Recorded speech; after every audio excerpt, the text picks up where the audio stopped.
Hey, good morning, everybody. I'm reading Deuteronomy 28, starting in verse 58 this morning, and we're reading from the JPS Hebrew English Tanakh.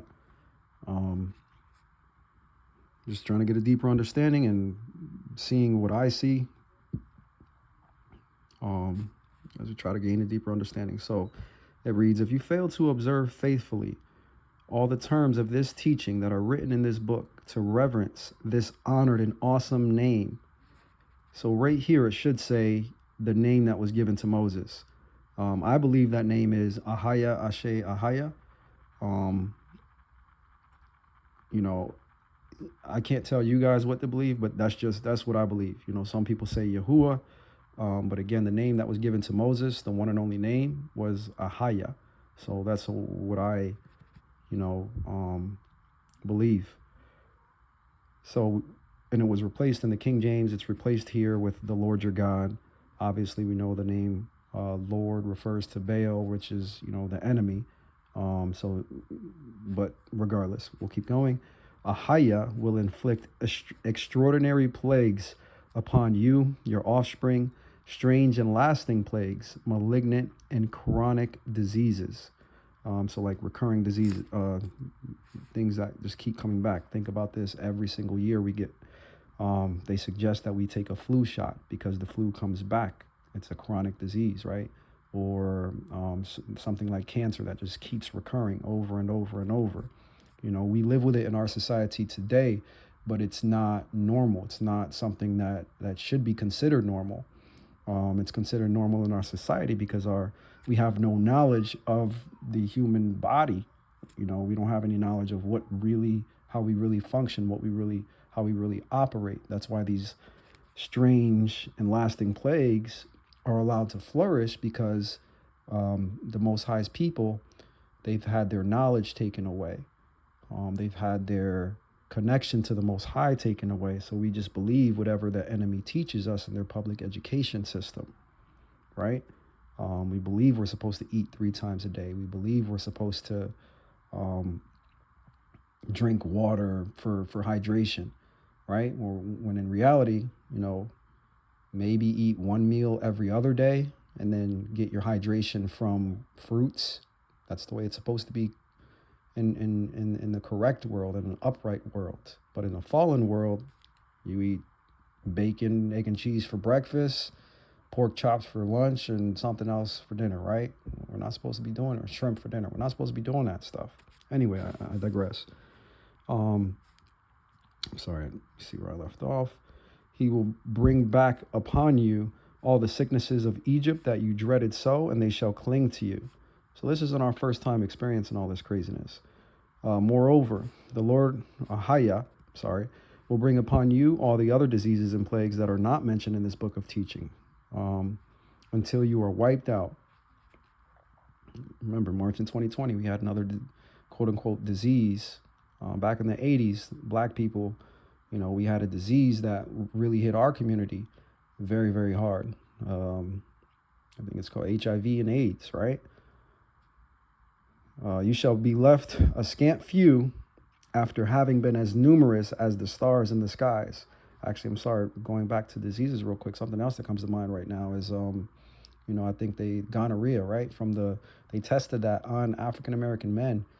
I think it was in the 1930s or 40s. Whenever the Tuskegee experiments happened, they were testing out, sexually transmitted diseases and all these other crazy diseases on the population. I'm not even sure that they told the men what was going on, but I say all that because it literally is a fulfillment of this prophecy, or this foretelling right here of what was going to happen to the people of the Most High. All right, it says, you shall be left scant few after having been as numerous as the stars in the skies, because you did not heed the command of the Lord of Ahaya, our God. So once upon a time, when King David and King Solomon ruled everything, we were a prosperous nation. We hailed from the land of what we call today Nevada and Utah, and we served the whole world. We exported fruits, vegetables, whatever we exported. We exported everything.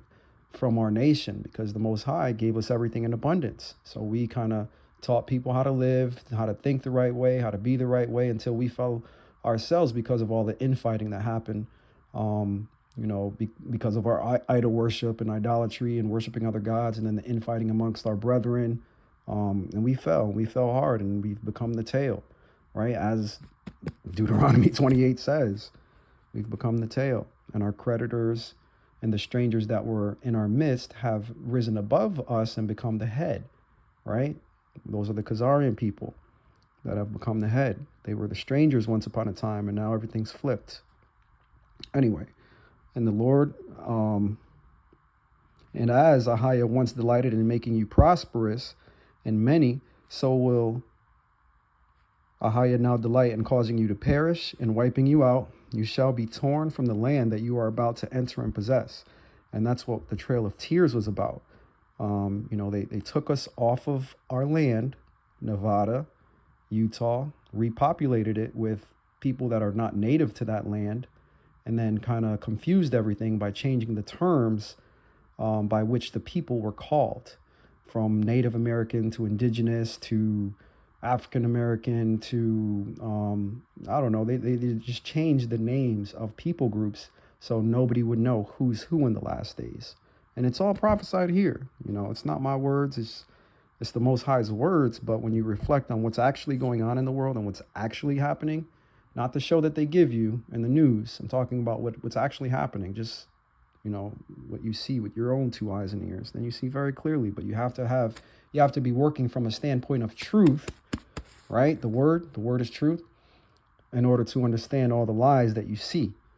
So that's why we have to get in this word each and every day and read through it very, very slowly, very, very carefully.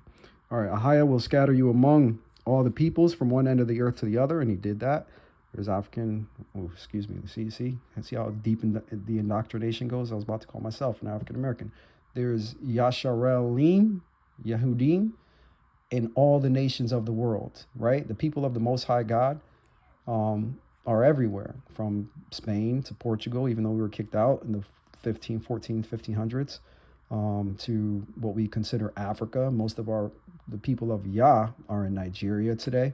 That's why they're going through so much. Anywhere where there's people of Yah, you can definitely see that there's tension between the people and the people that are ruling, the governments or whatever. All right. Let me just continue. Sorry. So Ahiah will scatter you among all the peoples from the ends of the earth. And there you shall serve other gods, wood and stone, whom neither you nor your ancestors have experienced. So the gods of wood and stone, in my estimation, is Jesus. It's the God hung on a wooden cross. And then the Muslims who walk around in Mecca or wherever that city is, that big giant black stone that they serve, right?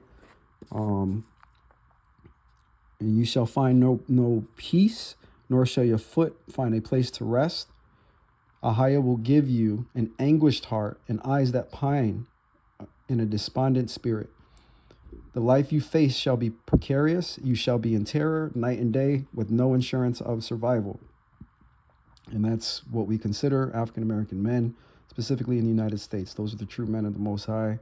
I don't know about you guys, but anytime there's a cop behind me, anytime there's any type of law enforcement or gathering of government official or anything like that, like I run like the other way. Not because I just don't want those problems. I don't know how to explain that feeling to you guys in this moment, but we shouldn't even have that feeling. Why should you have like a second thought? Oh, I hope I don't get pulled over. I hope this, It's because you see how they treat us, how they really, really treat us, and all the hatred that they have for us in their hearts just because of what they've been taught from society and culture.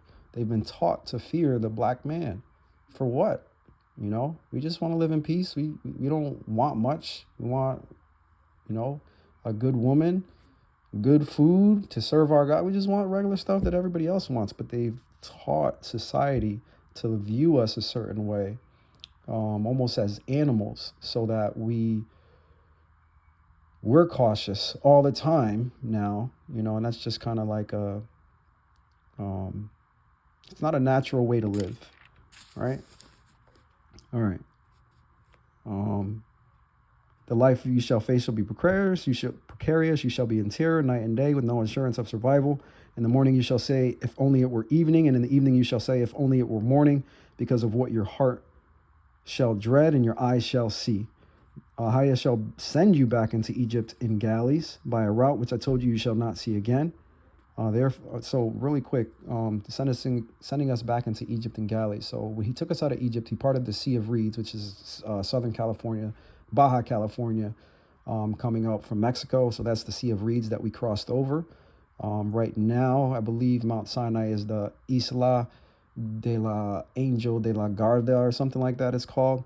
It's an island right now, to the best of my estimation. Anyway, I say all that because they told slavery in reverse. We, the Israelites, the children of Yah, are from Nevada. However, they want us thinking that we're from Africa. That's why they call us African Americans. So when he says he's going to send us back to Egypt again in ship, yes, we fled from Jerusalem, which is Great Basin National Park. We got on some boats. We went out through Mexico, out through Florida, out through South Carolina, went over to Africa ourselves, running away from the enemy that was chasing us, the Romans.